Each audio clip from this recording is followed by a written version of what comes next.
အားလုံးပဲမင်္ဂလာပါဓမ္မတုတ္တမျှဝေယချန်နယ်ကနေပြန်လဲကြိုဆိုပါရစေဓမ္မတုတ္တမျှဝေယချန်နယ်အားဆိုလို့ရှိရင်ဓမ္မရေးရာအဖျားဖျားတုတ္တရေးရာအဖျားဖျားတွေကိုပုံမှန်မျှဝေပေးနေတာပဲဖြစ်ပါတယ်ဒီကနေ့မှာတော့ဆရာတော်ဗတ္တနာတိလောကသားရဖြေချထားတဲ့ဗုဒ္ဓဘာသာနဲ့ပတ်သက်တဲ့ဘာသာရေးပြဿနာများမေးမြန်းထားတဲ့လူတွေရဲ့အဖြေကိုဆရာတော်ကပြန်လဲဖြေချထားတာတွေကိုတိတိုက်သားတွေကိုထပ်မံပြီးတော့မျှဝေသွားမှာပဲဖြစ်ပါတယ်။တာမြူဇီယမျိုးကမြိုင်ကဒီလိုမေးထားပါတယ်။ရှစ်ပါးတီလာဥပုသ်ဆောင်ထိန်တဲ့သူဟာတဲ့ဘယ်ကဲ့သို့ကျင့်သုံးနေထိုင်ရတရားကိုဖြေချတော်မူပါဗျာတဲ့ရှစ်ပါးတီလာစောင့်ထိန်ထားရင်တပတ်ဘဝတွေကိုခြုံတိုင်းထားရပါသလားစပွဲကလေးထိုင်နဲ့စား၍ရပါသလားဗျာဆိုပြီးမေးလျှောက်ထားတဲ့အမေကိုဆရာတော်ဗတ္တနာတိလောကသားရရဝေထွန်းကဒီလိုဖြေချထားပါတယ်ရှစ်ပါးတီလာဥပုသ်ဆောင်ထိန်တဲ့သူဟာဒီဆောင်ထိန်တဲ့ဥပုသ်နေ့မှာလူမှုကိစ္စတွေကိုမလုပ်ဆောင်မဲနဲ့စားဝယ်တောက်ဖွယ်တွေကိုစောထိုက်ပြီးတော့ချက်ပြုတ်ပြီးတော့ကျောင်းကိုသွားကနက်နက်စောနိုင်တဲ့စောစွာတီလာခံယူရန်လိုပါတယ်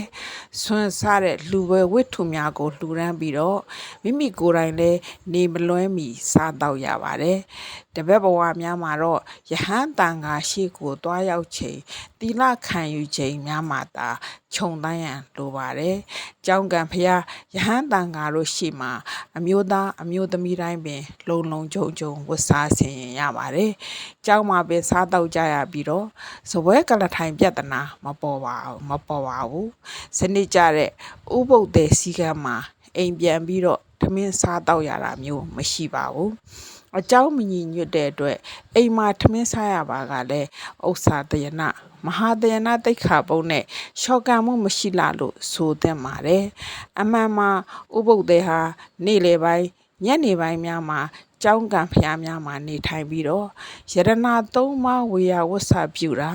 တရားနာတာတရားဘာဝနာပွားများတာပရိစိတ်ချင်းတို့ဖြင့်သာအချိန်ကိုကုန်စေသင့်ပါတယ်အခုခေတ်မှာဆိုရင်ဥပုသ်ဆောင်သည်ဟူတဲ့အမိမြတာရှိပြီးတော့နေမြတ်မကျောင်းသွားတီလာခံယူကတနေ့လုံးအိမ်မှာလူမှုကိစ္စများနဲ့သာအချိန်ကုန်စေကြတဲ့အတွက်ဖျားဟောတဲ့ဂောပါလဥပုသ်အစစ်မြကိုပဲမမီတော့ပါဘူးဗုဒ္ဓဘာသာတမန်တော်ဝင်သူတော်စင်များအနေနဲ့မှန်ကန်တဲ့ဥပုသ်တဲ့တူဖြစ်လို့ရဲဆိုရင်တော့အထက်ကပြောထားတဲ့အတိုင်းကျင့်သုံးရန်လိုရဲဆိုတဲ့အကြောင်းဖြေကြားထားပါတယ်နောက်မေးခွန်းတစ်ခုကတော့ကံဘလူမျိုးကမအေးမြတ်မေးထားတဲ့မေးခွန်းမှာဆွမ်းလူရမှုကိစ္စနဲ့ပတ်သက်ပြီးမေးထားတာဖြစ်ပါတယ်နံပါတ်1မေးခွန်းကတော့မြတ်စွာဘုရားကိုတဲ့ဆွမ်းကတ်လူရမှာနည်းနည်းပိုင်းဘယ်အချိန်မှာကတ်လူနိုင်ပါသလဲတဲ့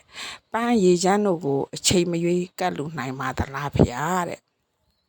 ဒီမေးခွန်းကိုတော့ဆရာတော်ကဒီလိုဖြေကြားထားပါတယ်ဆွမ်းကိုနက်နက်အာယုံတက်ပြီးချိန်မှာဝန်းတဲ့ချိန်တွင်ဘယ်အချိန်မဆိုကတ်လူနိုင်ပါတယ်နက်နက်ရေချမ်းညနေပန်းလို့ဆိုထုံးရှိကြပါတယ်နက်နက်ပိုင်းမှာဆွမ်းနဲ့အတူရေပါကတ်လူတဲ့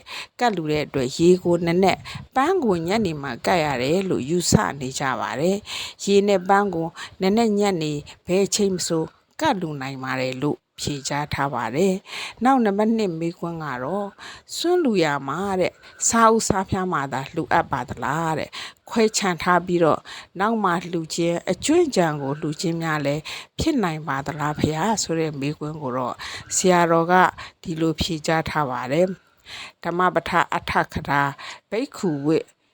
ပိစဒါယကဝိထုမှာပိစကဒါယကထမင်းစားနေစဉ်မှာမြတ်စွာဘုရားဆွင့်ရတော်မူရာမှာရုတ်တရက်မမြင်ဘူးနောက်မှမြင်တဲ့အတွက်တပိုင်းစားပြီးတဲ့ထမင်းကိုလှူဒန်းလိုတဲ့အတွက်အလှခံမခံမေးလျှောက်တယ်မြတ်စွာဘုရားကငါတို့ဘုရားယဟန္တာများကဒါယကတို့ကိုမိပြီးတော့အသက်မွေးရတဲ့အတွက်ဆွန့်ဥမှာဖြစ်စေအလဲထက်ဝက်ကြဆွန့်မှာဖြစ်စေဆွန့်ကျွန်းဆွန့်ကြမှာဖြစ်စေအလှခံနိုင်သည့်ကြီးတာဖြစ်ကြောင်းဟောတော်မူတယ်တန်ချမ်းပြီးတော့လှူတာ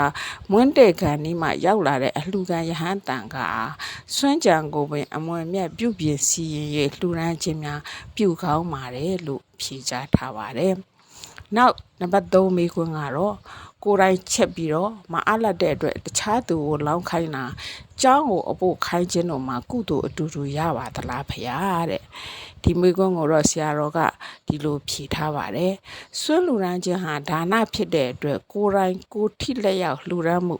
ချက်ပြုတ်လောက်ကင်ခြင်းမှာဝေယဝဆဖြစ်တယ်ကိုယ်တိုင်ပို့ရင်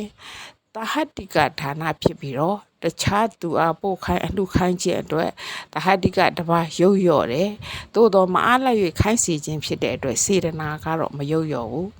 ပို့ပေးသူမှာစေတနာတူညီပါမှချက်ပြုတ်လောက်ခိုင်၍အလှခိုင်းသူနဲ့တူညီသောကုသိုလ်ကိုရနိုင်ပါတယ်အမှန်အဖြစ်ချက်ပြုတ်၍လှူဒန်းခိုင်းသူကအဆအအရာရာမှာပုံမနိုင်ပါတယ်လို့ဖြေကြားထားပါတယ်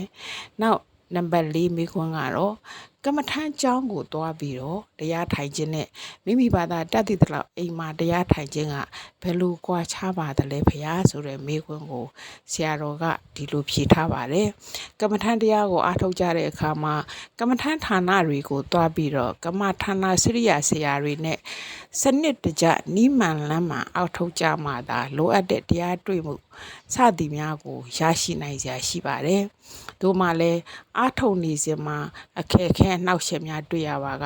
ဆရာသမားရဲ့လမ်းညွှန်မှုနဲ့ဖြောင့်ဖြူး၍သွားနိုင်ပါတယ်သို့သောကမ္မထမ်းဌာနများမှာဆရာသမားနဲ့စနစ်တကျအားထုတ်ပြီးအတော်တန်ပေါက်ရောက်ပြီးဖြစ်ပြင်တော့မိမိအိမ်မှာပဲအဆက်မပြတ်အချိန်မှအားထုတ်နိုင်ပါတယ်အဲ့ဒီလိုမပြတ်လိလာပွားများနေမှလဲတရားအချိန်ရပြီးတော့နောက်တစ်ဖန်အားထုတ်ကအလွယ်တကူပဲဉာဏ်အမြင်ပေါက်ခီးရောက်နိုင်ပါတယ်လို့ဖြေကြားထားပါတယ်နောက်မေးခွန်းတစ်ခုကတော့ရန်ကုန်မြို့ကမတ်ထေးထေးလွန်ကမေးထားတာပါဘယ်လိုမေးထားလဲဆိုတော့သူ့အသက်မသက်သူ့ဥစ္စာမခိုးသူ့အိမ်ရမမ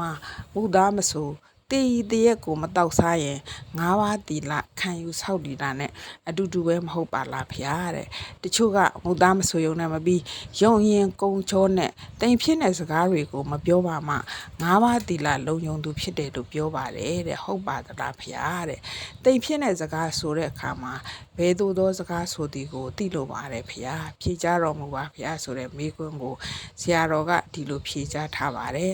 တီလာဆိုတာနှုတ်မြွက်ရိတ်ခံယူဆောက်တည်ဖို့လိုပါတယ်သူ့အသက်သက်ချင်းစားတီကိုရှောင်ကျင်နေုံနဲ့၅ပါးတီလာတည်သူလို့မဆိုနိုင်ပါဘူးတဲ့တွေ့ကြုံဆဲရှောင်ကျင်ဆဲ